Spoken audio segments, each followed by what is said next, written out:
สวัสดีค่ะพ่อแม่พี่น้องสวัสดีFCทุกท่านเนาะค่ะกลับมาพบมาพอกับเจตาพารวยคือเก่าค่ะในทางช่อง YouTube เนาะวันนี้เจตาจะว่างแนวทางของเราพัฒนาค่ะจะเป็นของวันที่5เป็นวันศุกร์เนาะค่ะวันนี้วันพฤหัสเห็นอยู่นี่ประวัติของปอยเป็ดค่ะพี่น้อง FC มีไผใดไผตามเพิ่นบ่ไผมานไผใดก็ดีใจนำเนาะค่ะปอยเป็ด798 3 ตัวบน37ล่าง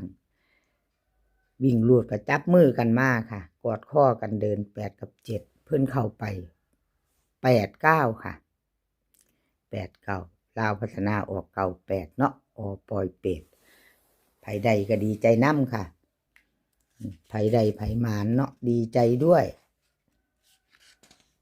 ประวัติของเพิ่นเจตายเบิ่ง3งวดค่ะ79เพิ่นก็เข้าไปอยู่ตัวเน้นตัวเจาะเอามาตามตัวใหม่ค่ะตามตัวใหม่FCปอยเป็ดเตรียมแคปหน้าจอค่ะไปต่อวันศุกร์ที่5 2 ทุ่มครึ่งค่ะน้อยๆเจาะๆเน้นๆของปอยเป็ด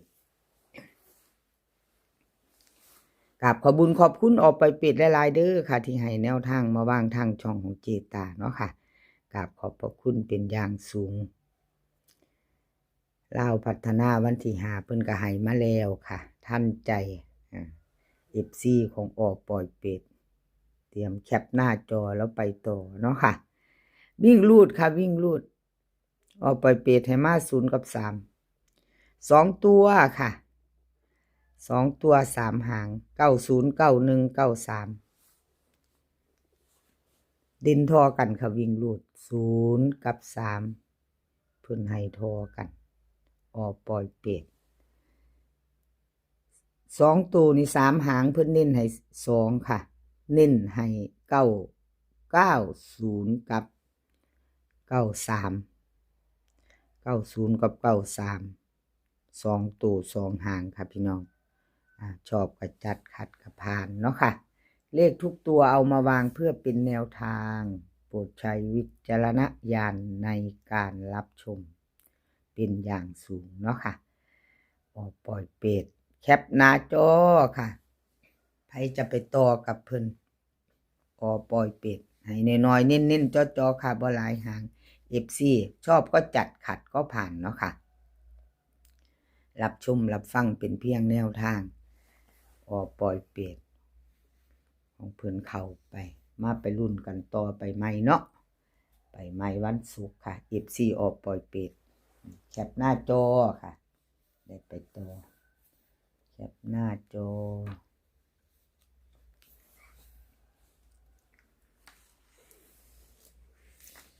ต่อไปต่อมาค่ะลาวพัฒนาวันที่3หลัก10เดินดีค่ะหลัก10เดินดีกะหลัก10ก็หลุดไปเนาะค่ะพี่น้องบ่เดินเนาะบ่เข้าบนล่างเข้าไปบนวันที่3แต่บ่แม่นหลัก10พี่น้องทั้งบนทั้งล่างเนาะบนก็ให้มาอยู่แต่เป็นหลักหน่วยกับหลักร้อยเนาะพี่น้องบ่แม่นหลัก10เนาะเด่นหลัก10ไปเป็น798 3ตัวบน37ล่างบนเป็นหน่วย10ร้อยเป็นหลักร้อยค่ะ7บนล่างก็มาเป็นหลักหน่วยแต่ว่าคันมีผู้ใดวิ่งรูดก็ได้ทั้งบนทั้งล่างเนาะพี่น้องเลขประกบวันที่3นี้ประกบ8บนเนาะค่ะเข้าตัวเดียวเข้าประกบตัวหนึ่งเข้าหลัก10ตัวหนึ่งเนาะค่ะพี่น้องกราบขอโทษขออภัย FC ค่ะที่รับชมรับฟังแนวทางของ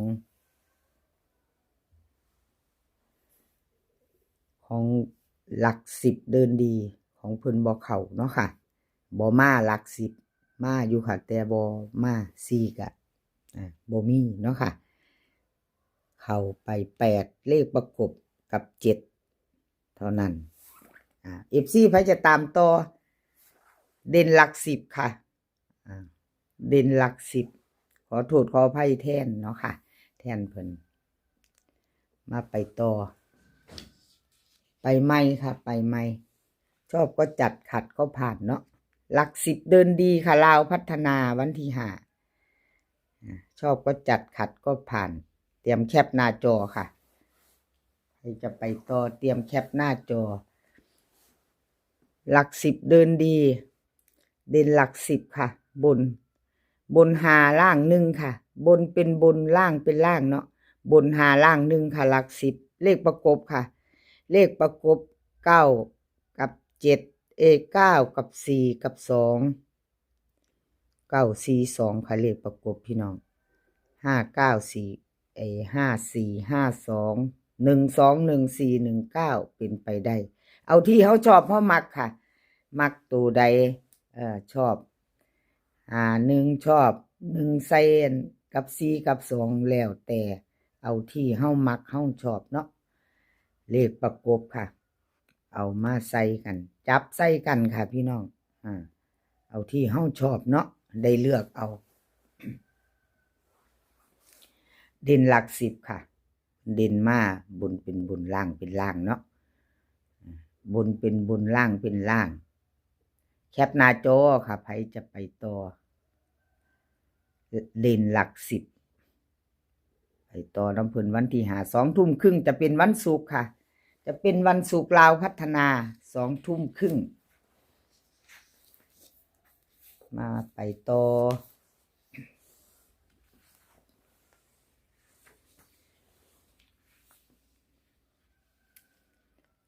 แนวทางพ่อเก่งแนวทางพ่อเก่งเป็นจังใดพี่น้องวันที่3หลุดไป798ค่ะ3ตัวบน37ล่างวันที่3ที่ผ่านมาแนวทางพ่อเก่งหลุดค่ะพี่น้องกราบขอโทษขออภัย FC แนวทางพ่อเก่งที่ของเพิ่นหลุดไปเนาะค่ะของเพิ่นหลุดไปวันที่1ที่ผ่านมาเพิ่นเข้าไปอยู่ค่ะ1441เนาะ1441เจตายเบิ่ง3 งวดเขางวด1ค่ะหลุดเป็นหลุดแล้วหลุดเลยเนาะค่ะชัดเจนหลุดเก่าหลุดไปใหม่มาชัดเจน3 งวดเขางวดเดียวค่ะเข้าไป1 งวดแนวทางพ่อเก่งเนาะ3 งวดเข้าไปงวด1 FC ถ้าชอบก็จัดขัดก็ผ่านแนวทางใหม่วันที่5มาแล้วค่ะถ้าจะไปต่อก็เตรียมแคปหน้าจอแนวทางพ่อเก่งกับเล่าพัฒนาเนาะค่ะเอาวิ่งรูดเพิ่นให้มาค่ะ7 กับ 2 2ตัว4 หาง7 2 7 1 2 1 2 0เบิ้ล7 7 2 2ค่ะ3ตัว3 หาง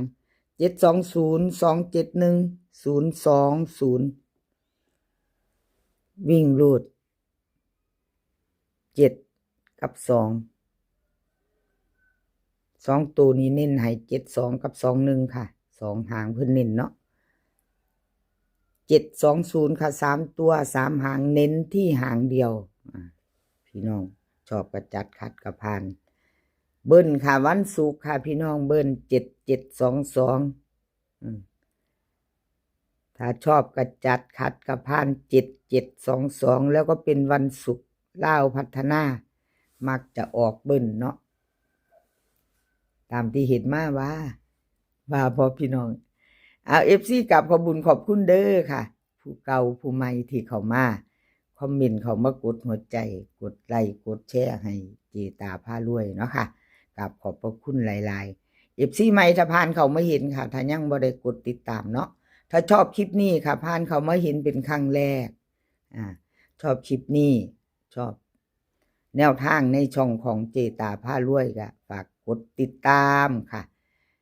กดติดตามแล้วก็อย่าลืมกดกระดิ่งแจ้งเตือนเด้อค่ะจะได้บ่พลาดคลิปใหม่ๆของเจตาเนาะค่ะ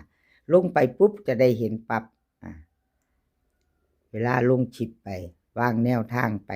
ถ้าเฮากดกระดิ่งแจ้งเตือนไว้ก็จะได้เห็นเนาะค่ะถ้าชอบเนาะชอบก็จัดขัดก็ผ่านค่ะถ้าชอบก็จัดไปแคปหน้าจอไว้แล้วก็กดติดตามไว้เนาะค่ะกระดิ่งแจ้งเตือนพร้อมคลิปนี้ขอให้พี่น้องโชคดีค่ะขอให้โชคดีมีความสุขมื้อนี้สุขภาพร่างกายแข็งแรงกันทุกคนเดินทางไปไสก็ขอให้ปลอดภัยค่ะเดินทางไปขอให้มีโชคกลับมาก็ขอให้มีชัยค่ะ คลิปหน้าพ่อกันไหมคลิปนี้ก็สวัสดีค่ะ